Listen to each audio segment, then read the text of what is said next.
Shalom Bapak Ibu, Saudara-saudari yang terkasih dalam Tuhan kita Yesus Kristus. Pada kesempatan kali ini, saya akan mencoba membawakan sebuah renungan yang diambil dari kitab Injil Matius. Perikop yang akan saya bawakan ini dari Matius 14 ayat 22 sampai 32. Pasti saudara-saudari dan Bapak Ibu setelah mengetahui ayat yang akan saya coba bawakan renungan ini, sudah mengetahui bahwa perikop ini mengenai Yesus berjalan di atas air. Di renungan kali ini, saya ingin mengajak kita semua untuk membaca ayat per ayat dan mengambil apa yang menjadi poin pentingnya. Lalu, apakah menjadi sebuah cerminan pada kehidupan kita pada saat ini? Pada ayat 22, saya mendapatkan poin pentingnya adalah Yesus memerintahkan muridnya dan menyuruh orang banyak pulang. Kita tahu bahwa kenapa bisa banyak orang pulang, karena di kejadian sebelumnya Yesus telah memberi makan banyak orang, yaitu 5.000 orang. Lalu Yesus mengutus murid-muridnya untuk pergi ke pulau seberang menggunakan perahu. Seperti kita, murid-muridnya, saat ini kita sering diutus melalui pelayanan kita masing-masing. Pelayanan kita di tempat kita melayani, entah kita bekerja. Karena saya yakin bekerja pun itu adalah suatu bentuk pelayanan kita kepada Tuhan, jika kita bekerja dengan sangat baik. Lalu di ayat ke-23, yang menjadi titik pentingnya adalah Yesus pergi ke bukit untuk berdoa. Setelah menyuruh murid-muridnya untuk pergi terlebih dahulu, Yesus ambil sikap dia untuk waktu doanya. Dia ambil waktu dia untuk berdoa.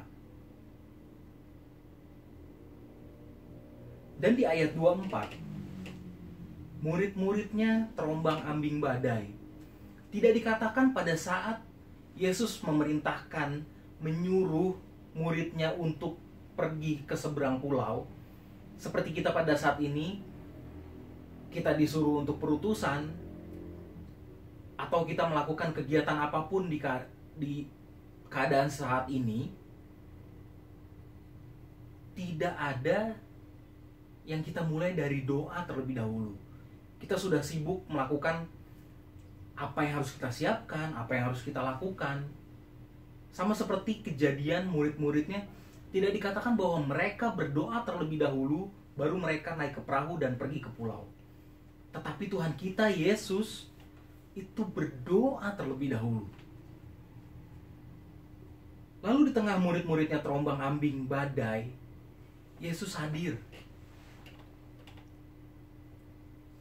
Di saat keadaan pandemi seperti ini, di saat keadaan yang menurut kita tidak nyaman, kita tidak merasa aman, kita terombang-ambing badai pandemi, Yesus hadir.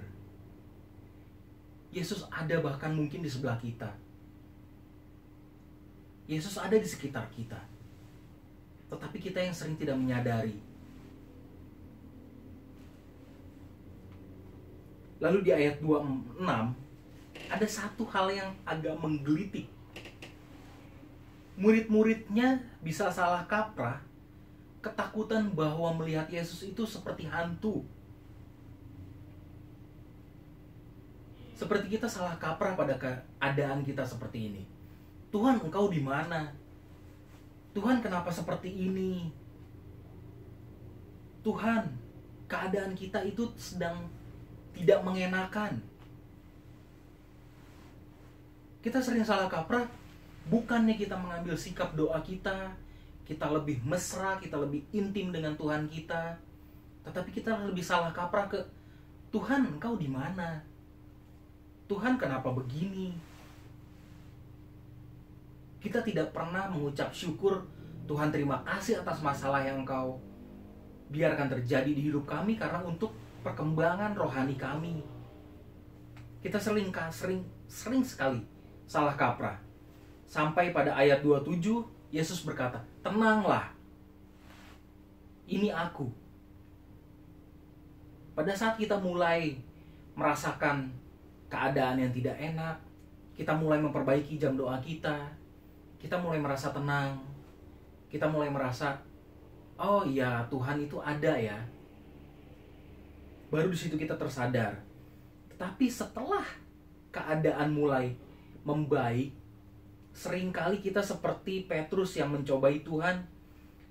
Di ayat 28, Petrus berseru dan menjawab, "Tuhan, apabila Engkau itu, suruhlah aku datang kepadamu berjalan di atas air."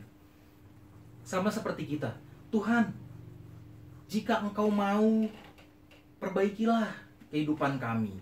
Tuhan, jikalau Engkau mau. Tuhan, jikalau Engkau sanggup. Tuhan, jikalau ini. Tuhan, jikalau itu. Seringkali kita mencobai Tuhan. Sering sekali. Tanpa sadar kita mencobai Dia. Lalu pada saat di ayat 29, kata Yesus, "Datanglah." Kita sering merasa, Tuhan, kenapa seperti ini? Tuhan, kenapa keadaan tidak membaik? Kita mulai datang lagi kepada Tuhan. Kita mulai menata jam doa kita lagi. Kita mulai memperbaiki semua sikap kita, sifat kita yang berkenan di hadapannya. Kita sering naik turun hubungan kita dengan Tuhan.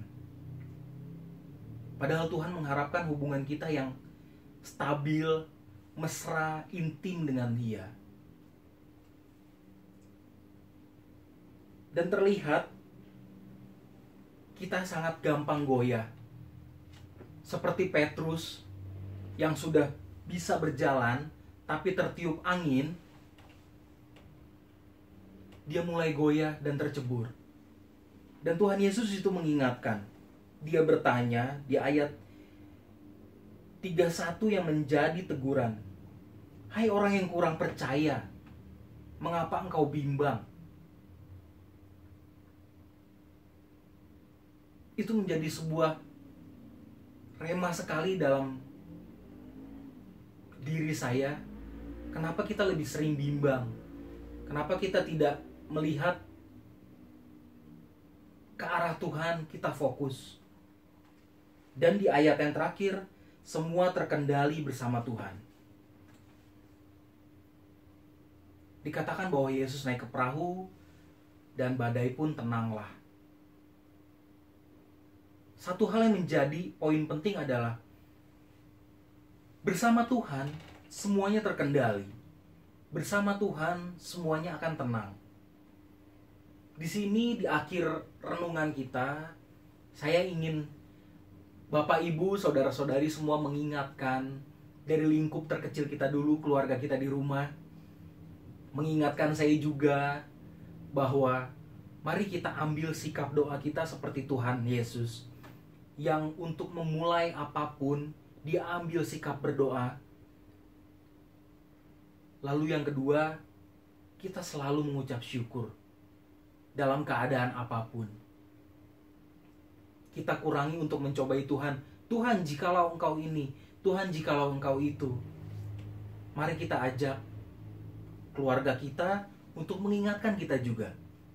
Jam doa dan mengucap syukur dalam segala keadaan. Karena itulah yang dikehendaki oleh Tuhan kita, Yesus Kristus. Amin.